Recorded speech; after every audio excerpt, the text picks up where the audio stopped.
Hi everyone and welcome to Momentum channel. My name is Mo, and in this video we're going to be talking about how you can build a high growth stock investment portfolio using only one exchange traded fund.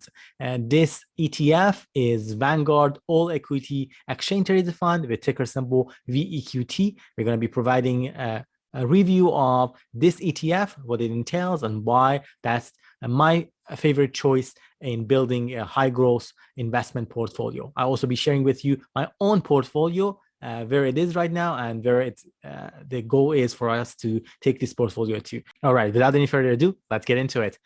The Vanguard All-Equity ETF Portfolio seeks to provide long-term capital growth by investing primarily in equity securities. As the name suggests, here your investments are purely and 100% give you exposure to stocks. There's no exposure to bonds or fixed income. As a result of that, there's a slightly higher risk rating compared to just purely perhaps investing in bonds or less risky investment options.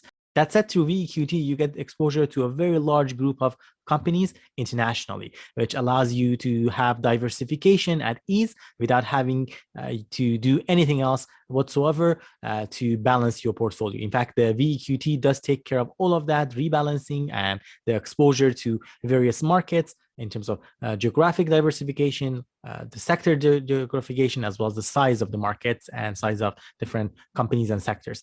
It's all taken care of for you at a minimal cost. In fact, as you notice, the management expense ratio for VEQT is merely at 0.24%. What that fee entails is that, for example, if you invest $10,000 into VEQT, you would be paying a fee of $24. If, for example, you invest less, say $1,000 into VEQT, you'd be paying only a fee of $2.40 in 1 year, which is quite decent for a ETF that takes care of all those pieces of advantages that we talked about in terms of rebalancing and giving you the diversification that you need without having to involve any emotions whatsoever in terms of your decision makings. Looking at the past performance of VEQT, in 2020, this ETF returned 11.25%. In 2021, last year, it had 19.66% return. From a risk rating perspective, it's worth mentioning that you are looking at a medium risk, although here all of your exposure is to stocks because you all have over 13,000 different stocks involved, and that brings your risk rating a little bit lower. Looking at the best and worst 3 months return for VEQT, the best return belongs to the quarter ending 30th of June 2020, where the return was at 16.24%. If you had invested $1,000 at the beginning of that quarter, by the end of that quarter, your money would have grown to $1,162. Now, the worst 3 months belongs to the quarter ending 31st of March 2020, the same year, whereby the value of that ETF went down by 17.46%. What would that mean is that if you had $1,000 invested at the beginning of that period, by the end of that 3 months, it would have gone down to $825. Although these best and worst 3 months returns are not always going to happen in the same year, it was funny how in 2020, they kind of happened back to back. You had the 3 months ending in March with the worst performance, and the following 3 months, you had the best return. So that's one indication why, as investors, you got to be patient and not really jump in and out of the stocks or ETFs that you're investing in.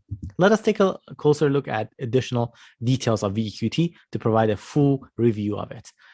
The last trading price you notice in the market for VEQT was at $35.06. So far, though, this year, the funds is showing a negative return. In fact, if we look at it, it's down by about 3% or so. The management expense ratio, as we talked about earlier, is at 0.24%.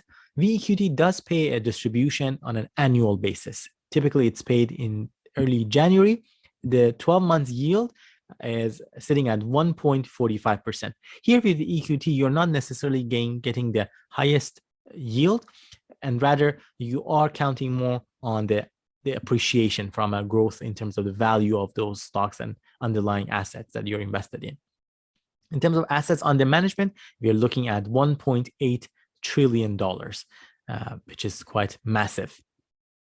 we're going to be taking a look at the different performance over the years. But before we do so, the last distribution that was paid on January 10th of 2022 for the amount of close to 51 cents.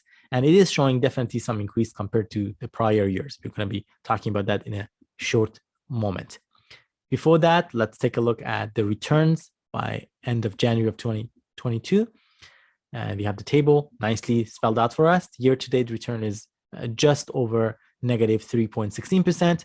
1 year return at the end of January is at 15.55%. The 3-year annualized return is at 13.75%. Keep in mind, this is showing your annualized return, not your cumulative return. The return since inception as well in annualized is at 14%. Let's say if you had invested in the past 3 years or 5 years, or even since inception, they're all going to give you the similar type of results because the fund was incepted in late January of 2019. Since then, if you had invested by the end of the roughly 3 years, your funds from $10,000 would have grown to a total value of $14,718. Now, if you look at the past 1 year though, if you invested by, let's say, end of January, around $10,000, by the end of January of 2022, your funds would have grown to a value of $11,555. We talked about the risk rating, which is at medium. The exposure is 100% for the most part to the stocks. There's a slight exposure to, of course, some cash holdings. Here you are getting exposure to over 13,000 companies, 13,511 to be exact. And these companies consist of different, sizes. Majority of them, of course, are large size cap companies, or close to 80% exposure is to large size companies, followed by 2.2% exposure to medium to large size, 8.7% to medium size, 4.3% to medium small size, and 5.17% to small sized companies. In terms of the underlying assets here, although you're getting exposure to 13,500 plus companies, the underlying assets for VEQT are in fact 4 different other ETFs, all belonging to Vanguard ETFs. The first one is US Total Market Index ETF. Here you get exposure to about 43% to US stocks. FTSE Canada All Cap Index ETF, it's actually about 30% exposure to Canadian stocks. FTSE Developed All Cap excluding North America Index ETF, you get exposure to about 19% of your funds to the developed market, and the remaining 7.47% is for emerging markets. You might be asking me, couldn't you be buying these 4 ETFs separately yourself and based on the value, perhaps do the decision of how much you want to put into US stocks or exposure, Canada stocks, developed markets or emerging? You sure could. The problem with that, the challenge with that is that then you have to keep an eye on your balance and try to make sure that you have balanced the funds, because as let's say US stocks perhaps grow in value, but maybe Canada does not, the percentages and the weightages might get out of whack. And sometimes investors really make decisions that are more emotional. For example, if the US stocks are doing better, you might just put more money into US stocks, and that really gives you a ton more exposure to US stocks, turns these weightage and exposures out of whack. Whereas here through this ETF, the rebalancing are done automatically. So as long as you put money and invest into VEQT diligently, you know that that's been taken care of for you without any emotions involved in deciding which one of these funds you want to take care of. And it does that all at a very decent fee. If you add up the different fees for those different the different ETFs that we talked about, it might end up in a slightly smaller fee, but at the same time, it comes with all those additional efforts that you're required to do on your part, which is why we prefer the VEQT as one-stop shop that takes care of all that and gives us 100% exposure to stock market without having to do research or picking any particular stock. In terms of the breakdown and exposure by country, as I indicated, about 43% exposure to US, about 30% exposure to Canada.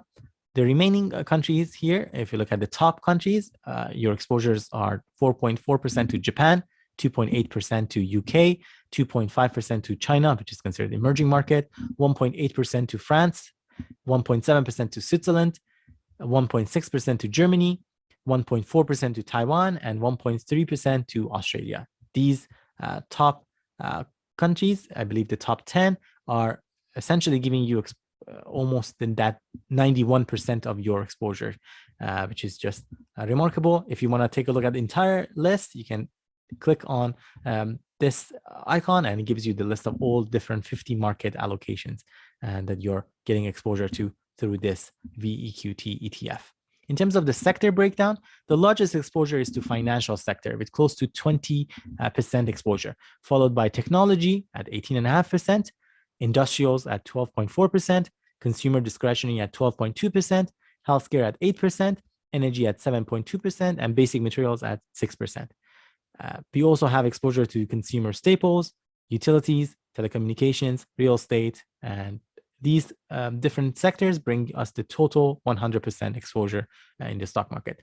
If you're not as familiar with different market sectors, we have made a video on this channel talking about the different 11 stock market sectors, what they are, what are some of examples of those companies, and what their dividend yields are, and different details that you might find interesting.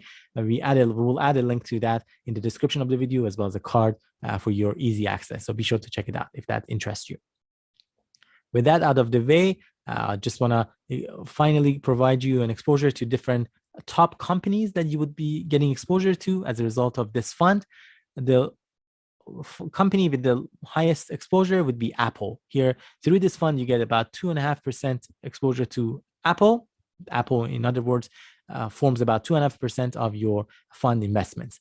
Microsoft is next, followed by Royal Bank of Canada, Toronto Dominion Bank, Shopify, Amazon, Bank of Nova Scotia, Enbridge, Brookfield Asset Management, and Bank of Montreal. These are the top 10 companies. If you want to see the entire list, by all means, make sure to click on the icon and get exposure to the entire list of holdings.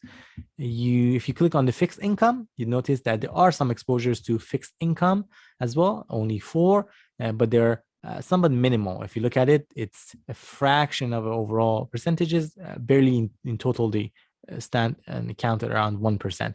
So we have Vanguard Market Liquidity Fund, Vanguard Market Liquidity Fund, and as well as GAMCO Investors Incorporated. All in all, this provides some yield, but at the same time, they help you to kind of cover for the remaining cash portion of your balance of this VEQT overall. As I mentioned, we were going to talk about the distributions in the previous years. So let's take a look at that quickly. The details are provided here at this table. You notice in the 2019 year, the total distribution per unit was about 40 cents. In 2020, it was about 46 cents. And as I talked about, last year in 2021, you got about 51 cents in distributions. The fund has been able to gradually and steadily grow its distributions. As a result, we are expecting in January of 2022, you're going to get a higher potentially distribution as well. With that out of the way, I want to also share with you the portfolio that I have, which consists of purely VEQT. Here we are only buying VEQT for our Smith Manoeuvre portfolio. I've made some other videos talking about what Smith Manoeuvre is all about. In fact, we have a playlist series on Smith Manoeuvre. If you want to learn more about that, be sure to check out some of those earlier videos where we go into details and explain that in depth. For the sake of this video, we're not going to provide that. We're going to just purely talk about our holdings, what's happening here right now, and what is the path forward for this portfolio. Currently, we have 2,168 shares of VEQT here. Based on the last closing price of VEQT, it gave us a balance of $76,010. It is down by close to $3,000 based on an average per purchase price. In fact, if I show you here, our average purchase price is at $36.45. Given that the last trading price is just slightly over $35, we are down by about $3,000 or close to a negative 4%.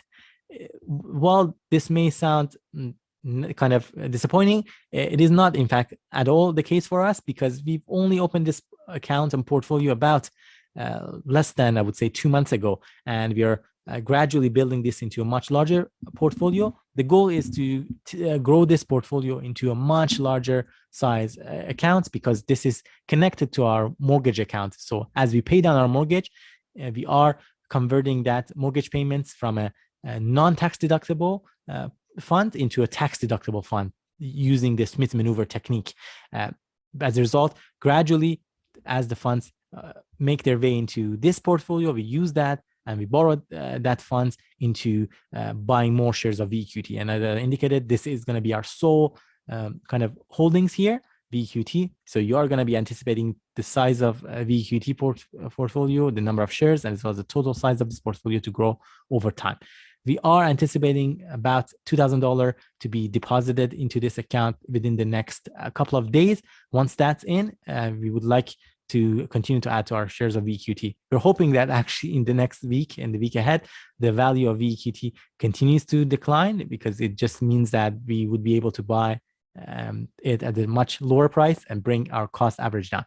For me, this is a long-term portfolio with a long-term horizon. We're talking about perhaps over 5 to 10 years. As a result, we don't mind any short-term losses at the expense of, hopefully and confidently, much larger long-term returns. Let me know what you thought of this video and whether you are invested in VEQT or any other all-in-one exchange traded funds. We had made some videos on this channel talking about various all-in-one exchange traded funds, whether you wanted more exposure to high, growth equity only kind of all-in-one ETFs, or you wanted to get more of a balanced ETFs, or perhaps purely focusing on more conservative and income type of all-in-one ETFs. There are 3 types of videos that we made before, and we've talked about them all in depth in comparing the different options that you have. I'll add the link to those videos in the description in case that interests you. Let us know what you thought of this video and if you gained anything of value from it. And if you did, please give this video a thumbs up. It really means a lot to us and helps us grow the channel. Don't forget to subscribe to Momentum Finance as well. Here, we post every week several videos about investing, whether it's investing in the stock market, investing in ETF, dividend stocks, or gold, as well as talking about ways to reach financial freedom. Thank you, and I hope to see you next time.